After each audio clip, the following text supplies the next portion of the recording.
এটা একটা ফুটপাত, দেখেন ফুটপাতে কি সুন্দর রিক্সা পার্ক করছে, হোটেল আছে, খাবার আছে।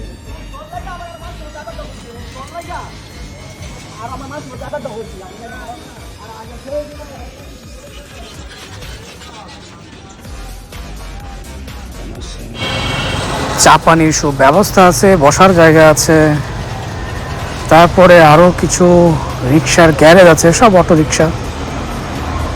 তারপরে এই পাশে খুব সুন্দর করে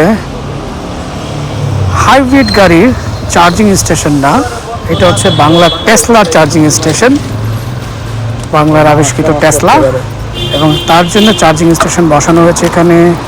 মিটার চোরাই না জেনুইন কিছুই বলা যাচ্ছে না, তবে এই ধরনের মিটার রাস্তায় এভাবে ফুটপাত থেকে লাইন টেনে এভাবে দেয়ালে ফিটিং করা বৈধ না অবৈধ আপনি ভালো করে জানেন, আমিও জানি।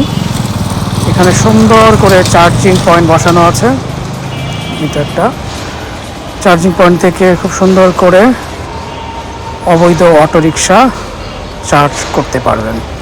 বিনিময়ে কিছু টাকা গুনতে হবে, টাকাটা কে নেয়।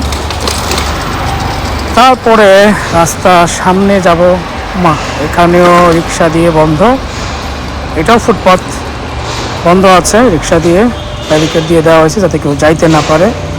ও পাশে পুরোটাই ফুটপাথ, পুরোটাই রিক্সার গ্যারেজ, আর অসহায় মানুষ এখানে জীবনযাপন করছে, খুব কষ্ট করে ব্যবসা করছে ফুটপাতের উপরে।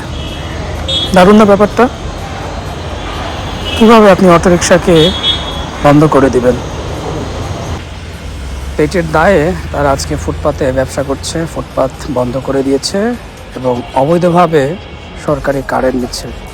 আর আমরা বাসায় এসি ব্যবহার করছি কারেন্টের বিল দিয়ে, কেন বন্ধ করবেন? তারা তো অসহায়।